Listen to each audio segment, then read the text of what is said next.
Bienvenue au pilier physique de cette formation, les 4 piliers de la vitalité. Alors, ce que nous allons faire dans ce pilier ici, dans cette vidéo ici, c'est de vous parler des éléments physiques qui vont jouer un rôle sur notre vitalité et en conséquence sur notre manque de vitalité et notre fatigue. Alors, première des choses, si vous manquez de vitalité, si vous avez de la fatigue, eh bien la première des choses, c'est de faire un contrôle de base au niveau médical pour s'assurer que vous n'ayez pas un problème au niveau d'une pathologie ou d'une carence vraiment marquée qui aurait besoin d'un traitement médical. Donc, allez chez votre médecin, demandez-lui de faire l'examen de base ici, qu'il contrôle au minimum votre fer, votre taux de fer, ça c'est important, qu'il s'assure que le check général soit fait au niveau de laboratoire sanguin, vos fonctions hépatiques, vos fonctions rénales, etc., etc. Demandez aussi à votre médecin qu'il fasse un contrôle de votre thyroïde. En général, le médecin, la plupart des médecins, ils font juste un check que l'on appelle la TSH. Peut-être qu'ils demandent un autre élément que l'on appelle T4. Nous, ce qu'on vous recommande, c'est de demander à votre médecin qu'il fasse vraiment un check complet de votre thyroïde, TSH, T4, T3. Et nous, ce que l'on demande, c'est que ce T3 et ce T4, il y a le total, et il y a ce qu'on appelle le T4 total et le T4 libre. Donc, demandez-lui s'il peut vous faire les éléments non seulement T4 total, mais T4 libre, parce qu'on va nous donner une vision d'ensemble de votre thyroïde. Et aussi, demandez-lui qu'il contrôle les anticorps. Ça, ce n'est pas fait systématiquement, mais nous, une grande proportion des gens qui ont des problèmes de fatigue persistante, comme ça, ils ont des problèmes au niveau de leur thyroïde. Il n'y a pas de problèmes hormonaux, en fait, mais leur système immunitaire attaque la thyroïde, ce qu'on appelle une maladie d'Hashimoto. Il y a 3 anticorps, votre médecin doit les connaître, c'est anti-TSH, anti-thyroglobuline et anti-peroxydase. Et dans ces cas-là, en fait, ce n'est pas que votre hormone thyroïdienne est mal régulée, mais c'est que votre hormone thyroïdienne ne fonctionne plus au niveau cellulaire de par ces mécanismes d'attaque du système immunitaire. Donc, demandez de nouveau le faire, votre thyroïde, demandez une évaluation complète de la thyroïde et puis qu'il fasse les autres éléments standards médicaux pour s'assurer qu'il n'y ait pas une cause particulière à votre fatigue. Ensuite, on a dit, vous vous souvenez dans l'introduction, on a parlé de ces petites usines à énergie qui se trouvent au niveau de nos cellules, que l'on appelle les mitochondries. Et les mitochondries, si vous demandez à la plupart des professionnels de la santé, ils vont vous dire que leur job, c'est de créer de l'énergie, et ils ont raison. Mais ce que peu de professionnels savent, c'est que cette mitochondrie, elle participe aussi, vous vous souvenez à quoi? À la défense cellulaire.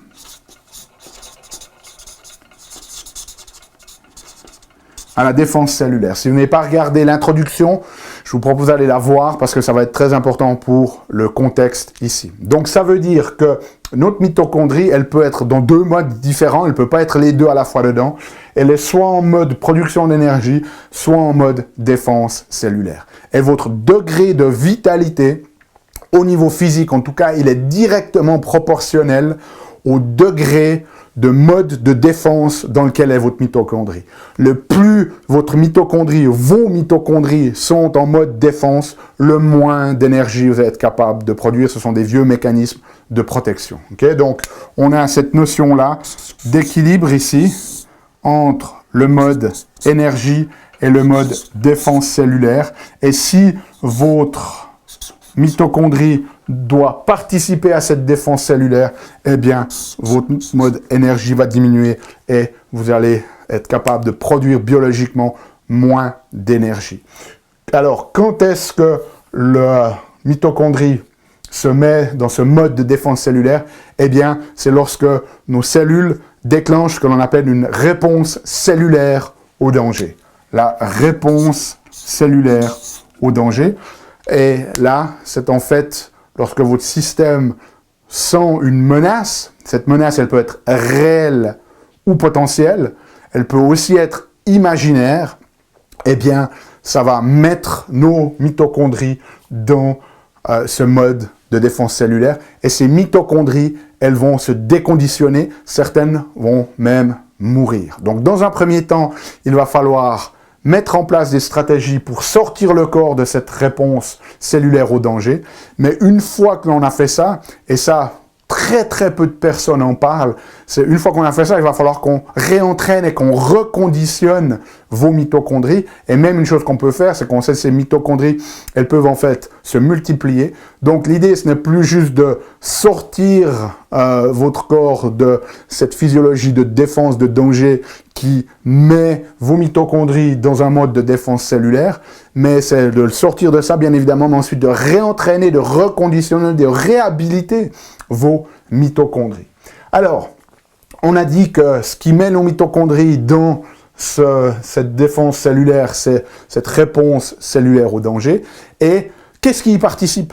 Et plein de choses. Okay, ça, c'est la réponse, mais pour nous permettre d'avoir une notion un petit peu plus structurée, ici, moi, j'ai classifié ces éléments en 7 grandes causes qui vont y participer. Donc, votre travail à vous, à la suite de cette formation, eh bien, c'est de trouver les thérapeutes ou les professionnels de la santé qui vont pouvoir vous aider à mettre en place des stratégies ici. Moi, je vais vous donner déjà quelques conseils, mais qui vont pouvoir vous accompagner cliniquement pour mettre en place des stratégies pour sortir le corps de cette réponse cellulaire au danger.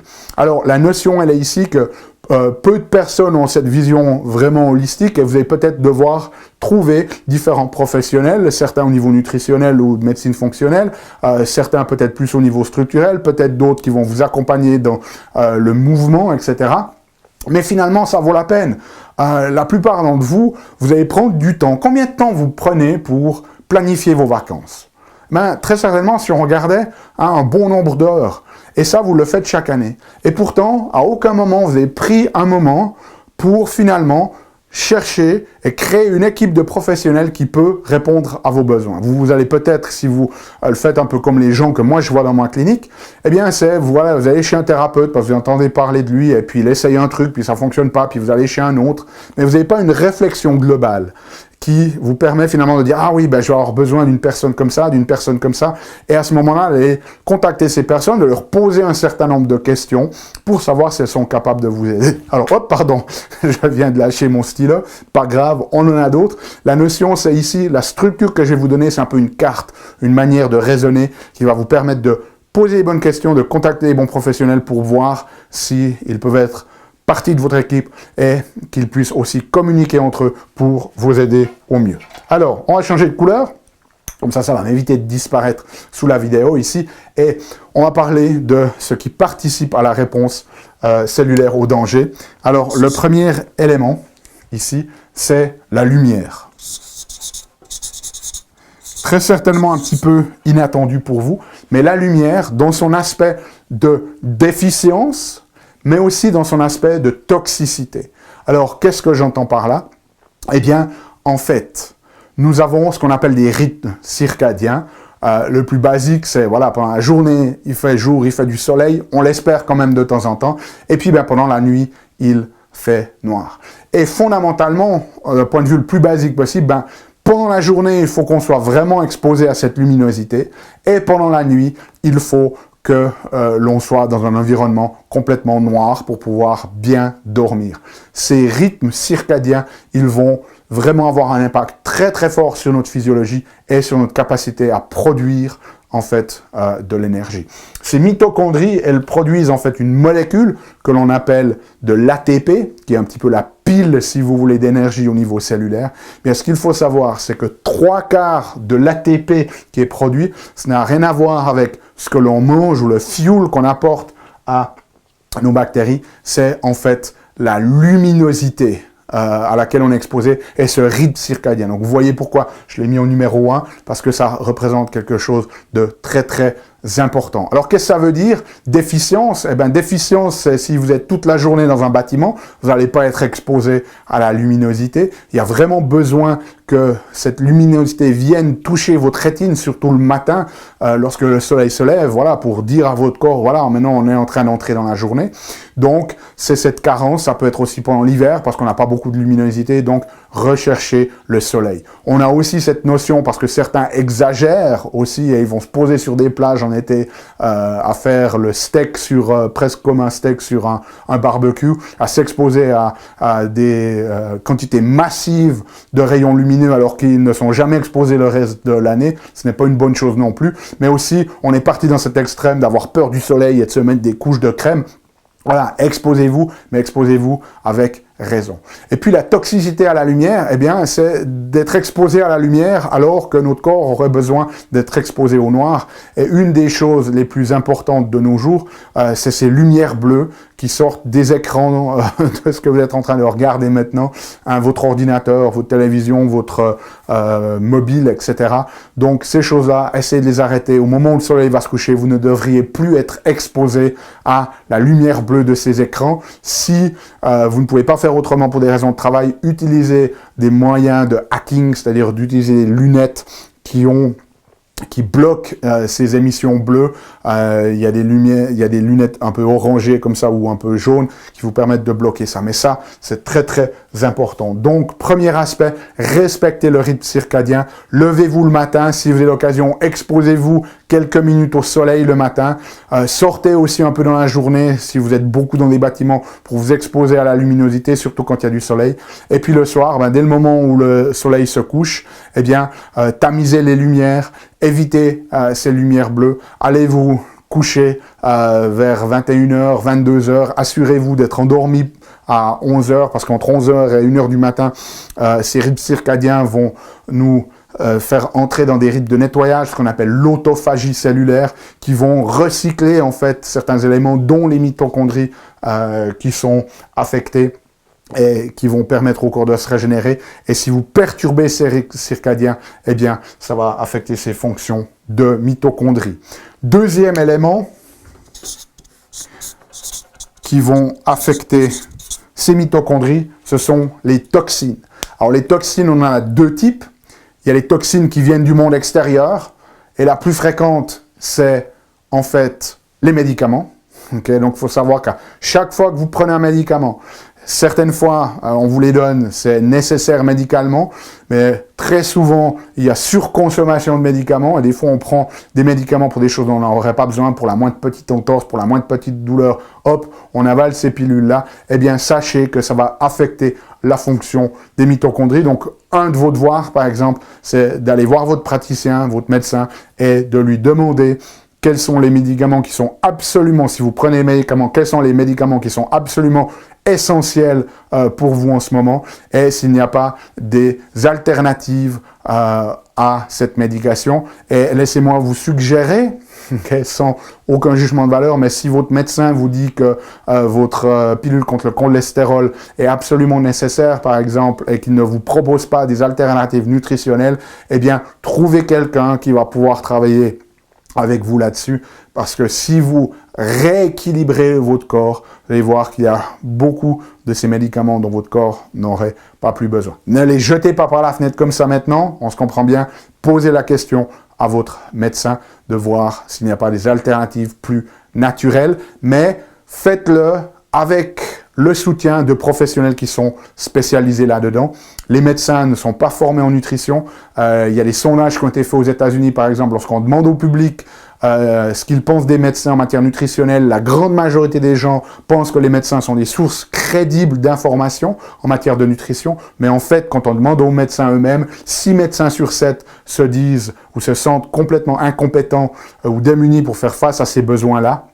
Et dans certaines études, ils ont posé des questions nutritionnelles à des médecins et à des gens au hasard dans la rue. Et certaines personnes dans la rue ont plus de connaissances que certains médecins.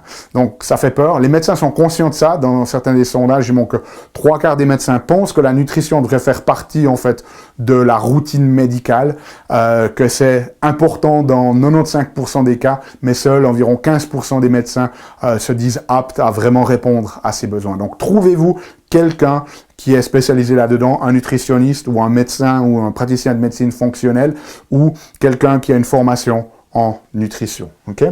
Donc, premier élément, donc c'est toxines au niveau médicament. Ensuite, il y a les toxines environnementales. Il y en a tout plein. Il y a les métaux lourds, il y a les phtalates, il y a les plastiques, etc. Donc là, ça va vraiment être important d'essayer de réduire au maximum ces expositions. Ensuite, il y a les toxines aussi internes. Votre corps va produire un certain nombre de métabolites qui sont toxiques. Et là, il y a deux grosses sources. Un, votre foie d'être capable de détoxifier et techniquement on appelle ça biotransformer. S'il n'a pas tous les éléments pour faire face, eh bien il y a les toxines qui vont rester. Et le deuxième, c'est si vous avez des problèmes intestinaux, que l'on appelle des dysbioses ou un intestin perméable. À ce moment-là, beaucoup de toxines vont entrer dans le système qui ne devraient pas. Donc, faites-vous évaluer pour ça. Trouvez un nutritionniste, trouvez un médecin de médecine fonctionnelle qui va pouvoir évaluer vos capacités de détoxification et puis au niveau de votre sphère gastro-intestinale et qui va pouvoir vous aider à diminuer cette charge toxique dans votre système. Très important. Troisième élément, eh bien, c'est l'aspect de nutrition. Alors là-dedans, il y a plusieurs aspects aussi au niveau nutritionnel. Il y a ces aspects de carence ou de déficience, c'est-à-dire que votre corps, votre organisme ne reçoit plus tout ce dont il a besoin. Et là, j'aimerais vraiment faire une précision particulière parce que la notion de carence, c'est pas juste de savoir si ce que vous avez sur les résultats d'un labo sanguin, par exemple, de savoir si c'est dans la norme médicale ou pas. Le problème qu'on a avec ces normes médicales, c'est que, voilà, vous êtes dans la norme. Par contre, ça ne veut pas dire que vous avez tout ce dont vous avez besoin pour vous. On sait, par exemple, qu'un tiers de la population a des petites variations génétiques qu'on appelle des single nucleotide polymorphism en anglais, des SNP, des variations qui font qu'elles ont certains besoins au niveau de leur méthylation, qui impliquent notamment l'acide folique et la vitamine B12, qui sont accrus.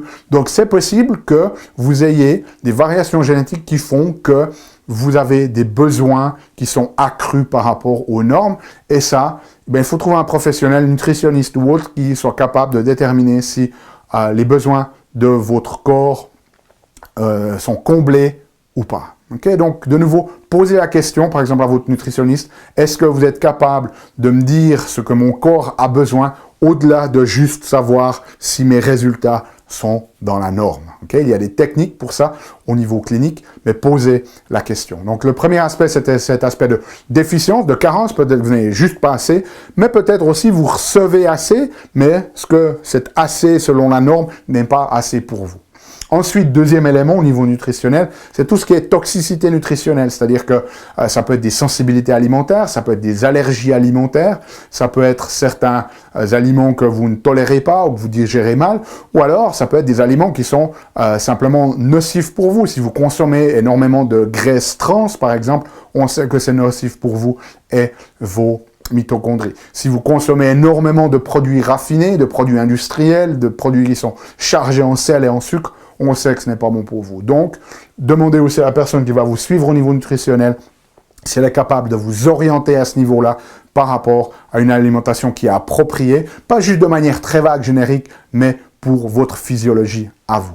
Et dans cet aspect nutritionnel, moi je vais inclure deux autres éléments qui sont très très importants. Un, c'est l'oxygène. Parce que vos mitochondries vont avoir besoin d'oxygène pour fonctionner. Donc, est-ce que vous respirez suffisamment et est-ce que vous respirez bien? Donc, est-ce que le professionnel, votre médecin ou le professionnel qui vous suit va tester ces aspects-là? Par exemple, ça pourrait être vos capacités respiratoires, hein, votre capacité vitale au niveau pulmonaire. Est-ce qu'il est venu mesurer votre pression, votre saturation en oxygène au niveau sanguin? Ça, c'est des questions à poser pour voir si vous êtes oxygéné de manière appropriée. Bien évidemment, cet oxygène, il va devoir être amené dans les différents tissus. Donc, ça veut dire qu'il faut qu'il y ait une bonne circulation sanguine. Ça, c'est un autre élément. Mais aussi que on ait cette hémoglobine qui va amener cet oxygène. Donc, ça veut dire qu'il faut vous assurer que vous n'ayez pas d'anémie. Ça aurait dû être fait aussi dans les tests médicaux initiaux.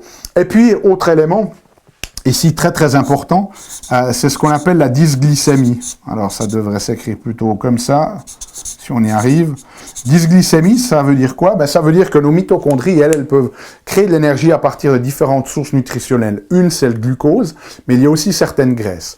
Par contre, si on surutilise le glucose, eh bien, ces circuits peuvent un petit peu s'emmêler les pinceaux et donner aussi des problèmes. Et à ce moment-là, on peut partir sur certaines alimentations qu'on appelle cétogènes, qui sont plus riches en certaines bonnes graisses pour relancer ces mécanismes. Mais la notion, c'est que ces mitochondries, elles ont besoin de glucose notamment, mais ce glucose, il faut qu'il arrive de manière régulière, pas qu'il arrive par pic.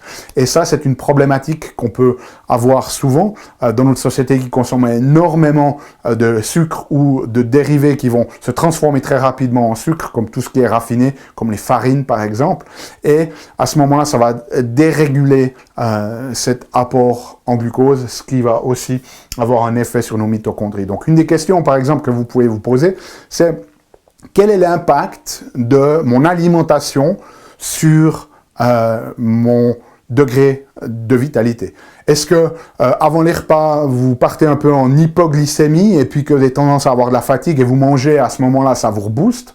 Ou alors, est-ce que votre énergie n'est pas trop mal, vous mangez et à la fin des repas, vous avez vraiment ces coups de barre. Ça peut être soit parce que votre digestion ne fonctionne plus comme elle devrait, soit parce que vous entrez déjà dans des mécanismes précurseurs de la résistance à l'insuline et que finalement vous mangez trop d'hydrates de carbone, que vous mangez trop de sucre. Donc, discutez de ces notions-là avec votre nutritionniste, mais là, c'était déjà une manière un petit peu d'orienter. Est-ce que vos repas ont un impact sur votre énergie, et si c'est le cas, de quelle manière? Est-ce que ça vous redonne de l'énergie ou est-ce que ça a tendance à vous donner ces coups de pompe? Et ça, c'est déjà des signes cliniques aussi. Okay? Ensuite, quatrième élément ici, c'est l'inflammation. Nos mitochondries sont très sensibles à l'inflammation et on vit dans une société qui est extrêmement inflammatoire. Alors, juste pour vous donner un contexte, cliniquement, au niveau inflammatoire, il y a 3 types d'inflammation. Il y a l'inflammation métabolique, qui est essentiellement liée à notre style de vie, qui est très inflammatoire, notre alimentation qui est très inflammatoire, le manque de sommeil est très inflammatoire, le manque de mouvement, on y reviendra, est très inflammatoire, le fait de fumer est très inflammatoire, l'obésité, la matière grasse est très inflammatoire, c'est une véritable glande à inflammation. Donc, de nombreux facteurs vont y participer. Ensuite, vous avez tout le terrain allergique aussi. Si vous avez un terrain allergique, il y a beaucoup plus de risques que vous produisez de l'inflammation. Et puis, de nos jours, une grosse source d'inflammation, ce sont les problématiques auto-immunitaires, qu'elles étaient diagnostiquées en tant que maladie ou qu'elles soient subcliniques, comme ça. Dès le moment où votre système immunitaire ne fonctionne plus comme il devrait, il va produire énormément d'inflammation. Donc, de nouveau, posez la question à votre praticien, à votre nutritionniste, à votre professionnel en médecine fonctionnelle d'évaluer l'état inflammatoire de votre corps, que ce soit au niveau métabolique, allergique ou auto-immunitaire. 5e élément, c'est l'aspect hormonal. Alors, je suis passé très rapidement sur notamment cette notion de surpoids ou d'obésité ou d'accumulation de tissus graisseux. On a pendant très longtemps pensé que les graisses, c'était juste un truc un peu mécanique qui mettait un surpoids sur le corps. On sait aujourd'hui que le tissu graisseux, c'est une véritable glande. Et cette glande, elle va produire notamment 2 éléments qui sont très importants pour notre conversation ici à nous. Le premier, ce sont des éléments inflammatoires. Le tissu graisseux est une véritable pompe à produits inflammatoires, donc ça va perturber cette fonction des mitochondries. Et puis ensuite, cette ce tissu graisseux, il va produire une hormone qui est très très importante, qui va jouer un rôle dans la satiété notamment, mais qui va aussi jouer un rôle, peut-être le rôle le plus fondamental sur la régulation de nos mécanismes énergétiques, et c'est ce qu'on appelle la leptine. Et si vous êtes en surpoids, aussi dans certains cas extrêmes de sous-poids, il va y avoir des perturbations de cette leptine qui, lorsqu'elle arrive au niveau du cerveau, d'une zone qu'on appelle l'hypothalamus latéral, avec des neurones qu'on appelle des neurones à orexine, qui est une autre hormone qui travaille en collaboration avec cette leptine, eh bien, si ces mécanismes sont perturbés, cela va perturber en fait les centres neurologiques qui vont contrôler notre état de vitalité, notre état d'éveil, mais aussi notre état de fatigue. Donc, ce n'est plus juste une question d'affection cellulaire, si vous voulez, ou subcellulaire au niveau de nos mitochondries, mais aussi lorsqu'on a des perturbations hormonales, notamment au niveau de cette leptine, eh bien, ça va perturber les mécanismes neurologiques régulateurs de notre vitalité. Ensuite, sixième élément, le mouvement. Et dans cette notion de mouvement, ben, je vais mettre deux choses. L'absence de mouvement, c'est-à-dire que vous ne bougez pas assez, vous ne faites pas assez de sport. Génétiquement, notre corps, il est fait pour être soumis à énormément de mouvements. Si on regarde dans l'évolution, par exemple, nos ancêtres bougeaient l'équivalent de 12 à 16 km par jour. Qui fait ça de nos jours? Très peu de personnes. Même si vous essayez de faire 10 000 pas selon les recommandations, ce n'est même plus assez. Donc, il faut bouger votre corps. Donc, ce manque de mouvement par manque de sport, mais aussi par excès de statisme, et ça, c'est quelque chose de totalement différent. Ce sont ces positions assises prolongées que l'on a dans la journée. Et il y a des études qui montrent que le plus vous êtes assis, le plus vous êtes fatigué. Vous en avez très certainement fait vous-même l'expérience. Hein, c'est-à-dire que lorsque vous bougez, ben, vous vous sentez revitalisé, réénergétisé, plus vivant. Et si vous avez été assis pendant longtemps, alors que vous avez fait très peu de dépenses physiques, finalement, ben, vous vous sentez tout enraidi, tout affaibli, tout fatigué. Okay? Donc, mettez du mouvement, non seulement au travers du sport, quelques fois par semaine, mais bougez pendant la journée. Bougez, bougez, bougez. Interrompez vos positions assises. Levez-vous fréquemment, au moins tous les 20 minutes, pour faire des exercices un petit peu de réénergétisation et des choses comme ça. Okay? Donc, très important de entrecouper vos journées. Ne restez pas assis trop longtemps. C'est extrêmement toxique pour nous. Juste pour une notion, c'est la deuxième cause évitable de mortalité après la cigarette. Okay? Donc, c'est plus dangereux que le manque de sport, c'est plus dangereux que la malbouffe, c'est plus dangereux que l'obésité. Donc, restez dynamique dans la journée. Et puis, le septième élément, ici, on pourrait appeler ça tout ce qui a à voir avec le stress émotionnel.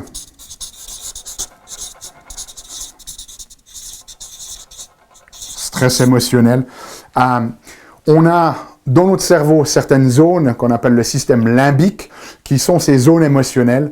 Et en fonction des traumatismes que vous avez eus, peut-être que vous avez eu des traumatismes à l'enfance, eh bien, ça va suractiver ce système émotionnel. Ce système émotionnel, s'il est suractivé, ce qu'il va faire, c'est qu'il va maintenir notre corps dans un état de stress.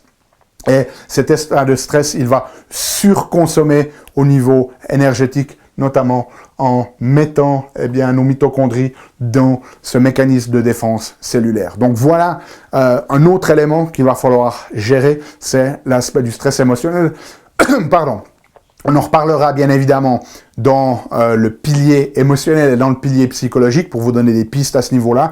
Mais voilà ce que je voulais faire au niveau physique, donc comprendre ces mécanismes de la réponse cellulaire au danger, de l'impact que ça a sur le mode dans lequel est votre mitochondrie et les 7 éléments qui vont y participer. Donc vous voyez ici qu'on a beaucoup d'éléments qui sont nutritionnels, métaboliques. Donc ça veut dire qu'il faut vous trouver quelqu'un qui peut vous suivre à ce niveau-là, un nutritionniste clinique ou un médecin qui est formé à la médecine fonctionnelle, qui n'est pas là juste pour donner des médicaments sur les symptômes, mais pour évaluer les fonctions de votre corps. Très certainement aussi quelqu'un qui s'y connaît en matière de mouvement, de sport, hein, pour cet aspect ici numéro 6 sur le mouvement. Mais vous avez là une espèce de carte. Prenez du temps, revoyez la vidéo s'il vous faut. Posez les bonnes questions. Hein, je vous ai partagé ces questions à poser aux professionnels que vous allez contacter pour devenir une partie de votre équipe qui va vous permettre de vous remettre sur pied. Okay? Donc nous, on se voit tout de suite pour la vidéo suivante, le pilier émotionnel.